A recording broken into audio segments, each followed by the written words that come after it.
The impossible return. The morning Admiral Marcus Chon received the transmission that would change everything started like any other. He sat in his modest office aboard Earth's primary orbital station, reviewing supply requests and diplomatic failures. Earth had become good at failing diplomatically. 15 years of decline had taught them that much. The communication array buzzed with an urgent priority signal. Chun's aide, Lieutenant Rodriguez, burst through the door without ceremony. Her face had gone pale, and her hands trembled as she held the data pad. "Sir, you need to see this immediately," she said, her voice barely steady. Chun took the pad and felt his coffee grow cold in his forgotten hand. The sensor readings made no sense. A massive energy signature had appeared in the Kethter Empire's core territory. The ship's identification beacon matched perfectly with records from 15 years ago. Records of a ship that had been declared lost with all hands. Horizons. Edge, he whispered. The research vessel had vanished during humanity's last great exploration push. Captain Elena Vasquez and her crew of 200 had been investigating strange readings near the void sector, a region of space where instruments failed and ships disappeared. When they lost contact, Earth had sent 3 rescue missions. None returned. The void sector was declared forbidden, and humanity's age of exploration died with those brave souls. Now the Horizon's Edge sat motionless in Kefter space, as if it had simply decided to appear there. No jump signature, no warp trails, no explanation. Just presence where there had been nothing. Chun activated his personal communication link. To Earth's President. "Madam President, we have a situation." President Rivera's hologram flickered to life in his office. She looked tired, as all Earth leaders did these days. The weight of managing a species that had lost its place among the Molung. Stars showed in every line on her face. "What is it now, Marcus? Please tell me it's not another trade dispute with the Altarians." "No, ma'am. It's something impossible. The Horizon's Edge has returned." The silence stretched for several heartbeats. Rivera's expression shifted from confusion to disbelief to something approaching hope. "Elena's ship? How is that possible?" "I don't know. But it's there, and the entire galaxy is watching." Across the galaxy, the Kefter Empire scrambled to understand what had appeared in their territory. War General Zekthil stood in the command center of their primary battle station, his 4 arms gesturing frantically as reports flooded in from across the sector. The Kefter had ruled this region of space for over 1,000 years. Their technology surpassed most species by centuries. Their ships could phase through matter, their weapons could destroy planets, and their shields had never been breached. They feared nothing, because nothing had ever given them reason to fear. Until now. "General, our sensor arrays are failing," reported his chief technician. "Every probe we send toward the human vessel simply stops functioning at exactly 50,000 kilometers distance." Zekthil's primary eyes focused on the tactical display. The human ship hung in space like a dark jewel, perfectly intact, but somehow wrong. Their most advanced scanners couldn't penetrate its hull. Energy readings fluctuated between impossible highs and complete absence. It was as if the ship existed in multiple states simultaneously. What of our communication attempts? No response to any frequency or protocol. "But General, there is something else." The technician's voice carried an edge of fear that Zekthil had never heard from his veteran crew. "The ship is broadcasting a message. Constantly, on all frequencies, in every known language." "What does it say?" 3 words. "We have learned." The message sent ripples of unease throughout the Kefter command structure. They were a species that valued knowledge above all else. They had spent millennia collecting the wisdom of countless civilizations. But these 3 words from a supposedly dead human ship filled them with a dread they couldn't explain. On Earth, Dr. Sarah Kim paced in her laboratory aboard the Lunar Research Station. She had been Elena Vasquez's closest friend and research partner. When the Horizon's Edge disappeared, Sarah had lobbied endlessly for more rescue missions. She had studied the void sector data until her eyes bled. She had never stopped believing that Elena and her crew were alive somewhere. Now her friend had returned, and Sarah felt terror instead of joy. The preliminary data Admiral Chun had shared with Earth's scientific community painted a picture that defied understanding. The Horizon's Edge showed no signs of damage from 15 years in space. No wear, no degradation, no impact scarring from micrometeorites. It looked exactly as it had the day it left Earth's orbit, except for one detail that made Sarah's skin crawl. The ship was generating more power than it should be able to contain. Far more. The readings suggested energy output comparable to a small star, yet the ship's fusion reactors were operating at standard parameters. The extra power was coming from somewhere else. Sarah activated her personal log and began recording. Day 1 of the Horizon's Edge investigation. Initial sensor. Data suggests impossible energy generation. No response to communication attempts. Elena, what did you find out there? The galactic community reacted with typical political maneuvering. The Tisan Confederacy demanded immediate investigation rights, claiming salvage laws. The Altarian trade union wanted to quarantine the vessel until proper contamination protocols could be established. The Zephyrian Council suggested destroying the ship before it could pose a threat to galactic stability. Only the ancient ethereal collective remained silent. The oldest species in known space, they had seen the rise and fall of countless civilizations. Their representative, a being of pure energy who communicated through controlled electromagnetic pulses, requested a private audience with Earth's president. President Rivera accepted the meeting in Earth's most secure communication chamber. The ethereal appeared as a shifting column of light, beautiful and terrifying in its alien magnificence. Young species. The ethereal pulsed, its words translated by quantum resonance chambers. Your missing explorers have returned from a place that should not be explored. You know about the void sector? We know of many voids. Some are empty. Space. Others are empty of understanding. Your species has touched something that exists between knowledge and ignorance, between being and not being. Rivera felt a chill despite the chamber's perfect climate control. Are they dangerous? That remains to be seen. But they are changed. And change, young president, is the most dangerous force in the universe. Admiral Chun assembled Earth's best remaining deep space crew for the investigation mission. The irony wasn't lost on him that humanity's finest explorers were gone, leaving only second-tier officers to investigate their return. Commander Jackson Hayes would lead the mission aboard Earth's newest vessel, the Determination. It was smaller than the Horizon's Edge and far less advanced, but it was all they had. Dr. Kim insisted on joining the mission despite Chun's reservations. Elena was my partner for 12 years, she argued. If anyone can understand what happened to them, it's me. The mission launched under intense galactic scrutiny. Every major power had ships positioned at safe distances, waiting to see what Earth would discover. The Determination approached the Horizon's Edge slowly, every sensor active, every weapon system prepared, but not armed. At exactly 50,000 kilometers, something extraordinary happened. The Determination systems didn't fail like the alien probes had. Instead, they began receiving data streams of incredible complexity. Information flowed into their computers at rates that should have crashed every processor.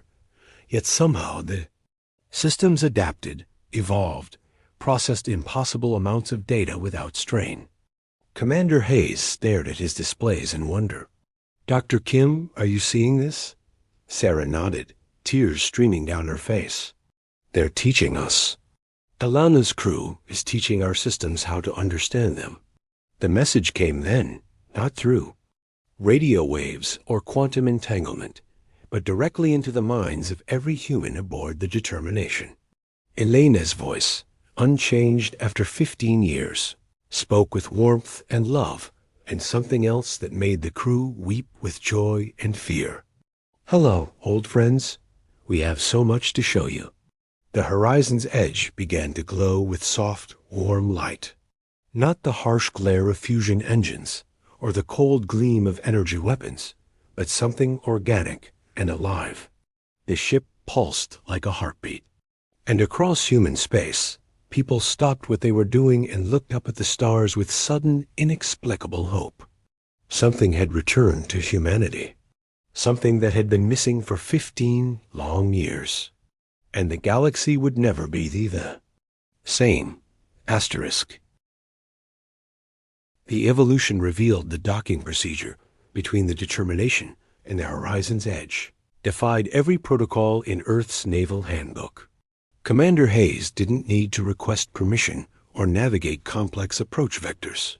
The moment he expressed intention to board, the larger ship simply extended what could only be described as an invitation. A bridge of solid light formed between the vessels. Breathable atmosphere and artificial gravity included. Dr. Sarah Kim stepped across. First, her scientific curiosity overriding her fear. The corridor beyond looked familiar yet wrong. The walls pulsed with the same warm light she had seen from outside, and the air carried the scent of growing things, of life where life shouldn't exist on a starship. "Elena?" She called out, her voice echoing strangely in the space. "I'm here, Sarah." Captain Elena Vasquez emerged from what had once been the ship's bridge. She looked exactly as she had 15 years ago, not a day older, not a line of wear or worry on her face. But her eyes held depths that hadn't been there before, as if she had seen the birth and death of stars and found beauty in both. Behind her came the rest of the crew, all 200 souls, unchanged by time, unmarked by the hardships of space. They moved with a harmony that seemed choreographed, yet felt perfectly natural. When one began to speak, others would finish their thoughts. When one smiled, subtle, joy flickered across every face. Commander Hayes felt his hand drift toward his sidearm, then forced it back to his side. "Captain Vasquez, by order of Earth Defense Command, you are to report your status and the condition of your crew."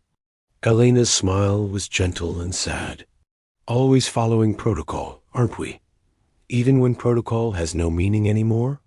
She gestured to the transformed interior of her ship. "Come, let me show you what we learned in the place between spaces."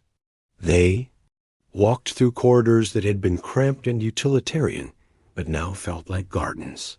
The walls showed not metal and plastic, but something that seemed grown rather than built. Plants that couldn't exist flourished in impossible configurations, their roots extending into surfaces that appeared solid, but somehow nourished them. "We found the architects," Elena said simply. "The species that came before all others. The ones who seeded consciousness throughout the galaxy and then stepped back to watch what would grow." Dr. Kim's scientific training warred with what she was seeing. That's impossible. Evolution doesn't work that way. Consciousness can't be seeded, can't it? One of Elena's crew members spoke, a young engineer named Marcus Okoye, who Sarah remembered as quiet and methodical. Now his voice carried harmonics that seemed to resonate with the ship itself. What if consciousness isn't an accident? What if every thinking species in the galaxy shares the same root, the same spark of awareness planted deliberately? They entered what had been the ship's main laboratory. Now it resembled something between a garden and a temple. In the center, a pool of liquid starlight reflected images that shifted between past, present, and futures that might never come to pass. "This is where they spoke to us," Elena said, kneeling beside the pool. "When our ship was pulled into the void, we thought we were dying. The hull was breaching, life support was failing, We had maybe minutes left. Instead of death, we found teachers, continued Chief Science Officer Patricia Williams. Beings of pure thought who had been waiting eons for a species ready to learn what they had to offer. Sarah knelt beside her old friend. What did they teach you? Elena touched the surface of the liquid light, and images flowed from the pool to surround them. Visions of the galaxy's early days, when young species took their first steps toward the stars. The architects watching, guiding subtly, never interfering directly, but always nurturing the growth of consciousness and compassion. They showed us what we could become, Elena said. Not just humans, but all thinking beings. They offered us evolution, not of our bodies, but of our understanding. The ability to see connections between all living things, to feel the emotions of other species as clearly as our own. Commander Hayes found his voice. You've been changed, altered. How do we know you're still human? Every member of Elana's crew turned to look at him, and their expressions held such love and sadness that he stepped backward. Elena rose and placed her hand on his shoulder. The touch was warm, gentle, and somehow conveyed more comfort than a lifetime of embraces. We are more human than we ever were before, she said. We understand now what humanity was meant to be. Not conquerors or merchants or politicians, but gardeners of consciousness, nurturers of potential in ourselves and others. Dr. Kim felt tears streaming down her face. The energy readings, the impossible power generation. Where is it coming? From? From connection, Marcus answered. When you truly understand that all consciousness is linked, you can draw upon the strength of that connection. Every living thing in the galaxy, every spark of awareness, it's all part of the same magnificent web of existence. The images in the pool shifted to show the current state of galactic politics.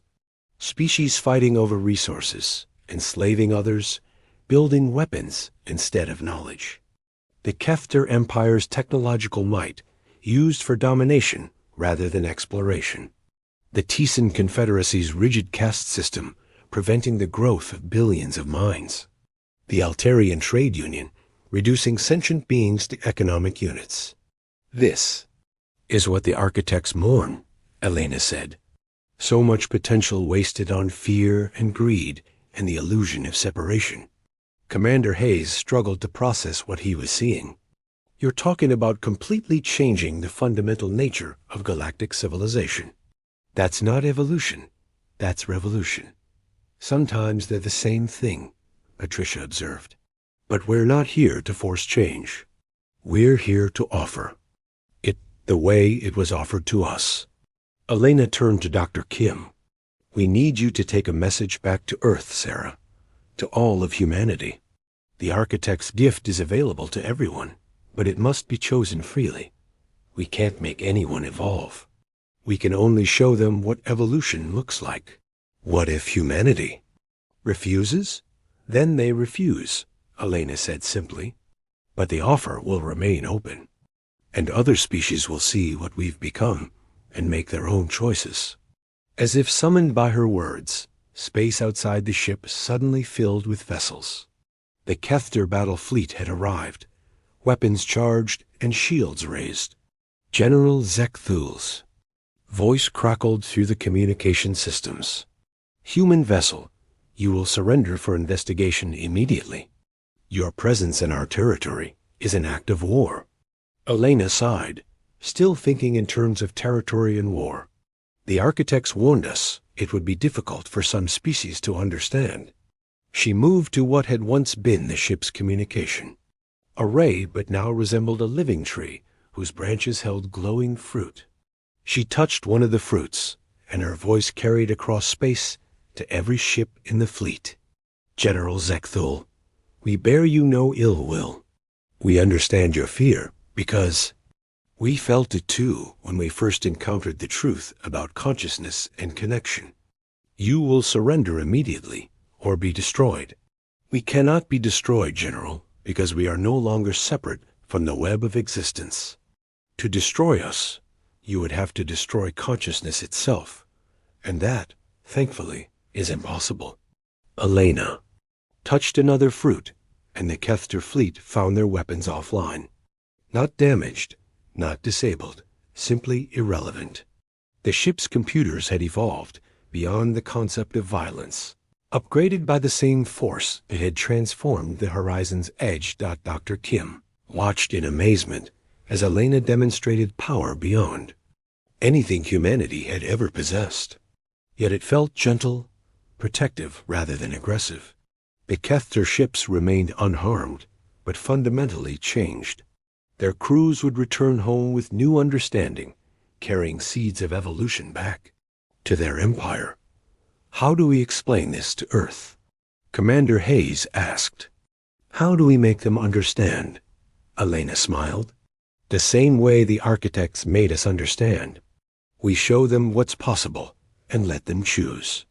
She led them back to the docking bridge, but before they could leave, she pressed something into Sarah's hand. It felt warm and alive, like a seed made of crystallized starlight. Asterisk. For Earth, Elena said, when your people are ready to grow. The return journey to Earth passed in contemplative silence. Commander Hayes filed his report, knowing it would sound impossible to anyone who hadn't experienced it. Dr. Kim studied the seed Elena had given her, using instruments that suddenly seemed crude compared to the organic technology she had witnessed. When they reached Earth, they found a world in turmoil. News of the encounter had spread through human space, and reactions ranged from wonder to terror. Religious groups declared it divine intervention. Scientists demanded proof. Military leaders worried about security implications. President Rivera called an emergency session of the Global Council. In the assembly hall, where humanity's leaders gathered to debate their species' future, Dr. Kim stood before them holding Elena's gift. The choice is ours, she said simply. We can remain as we are, struggling to find our place in a galaxy that sees us as inferior. Or we can evolve into something greater, something that can help guide all conscious beings toward their highest potential. The debate raged for hours. Some council members argued for caution, others for aggressive investigation of this new power. But gradually, a consensus emerged. Humanity had spent 15 years diminished, afraid, relegated to the margins of galactic civilization. Perhaps it was time to remember what they were capable of becoming. President Rivera cast the deciding vote. We choose evolution. Dr. Kim placed Elena's seed in the specially prepared chamber at the council center. The moment it touched Earth's soil, brought specially for the ceremony, something wonderful began to happen. The seed pulsed with warm light, and that light spread outward, carried by invisible currents to every human settlement in the solar system. People throughout human space felt it simultaneously. A gentle touch on their consciousness, an invitation to see themselves and others with new clarity. Not everyone accepted the gift, and that was as it should be. Evolution couldn't be forced, but enough accepted it to change everything. Within months, human colonies that had been struggling to survive began to thrive. Conflicts that had seemed unsolvable resolved themselves when people could truly understand each other's perspectives. Scientific breakthroughs accelerated as researchers learned to draw upon collective consciousness for inspiration. And in the depths of space, the Horizon's Edge continued its journey, no longer alone. Other ships had joined them, vessels from species that had made the same choice Elena's crew had made. The architect's gift was spreading throughout the galaxy, not through conquest, but through example. Humanity had found its purpose among the stars, not as warriors or merchants or politicians, but as gardeners of consciousness, nurturing the growth of understanding wherever they found it. The age of human diminishment was over. The age of human ascension had begun. Asterisk.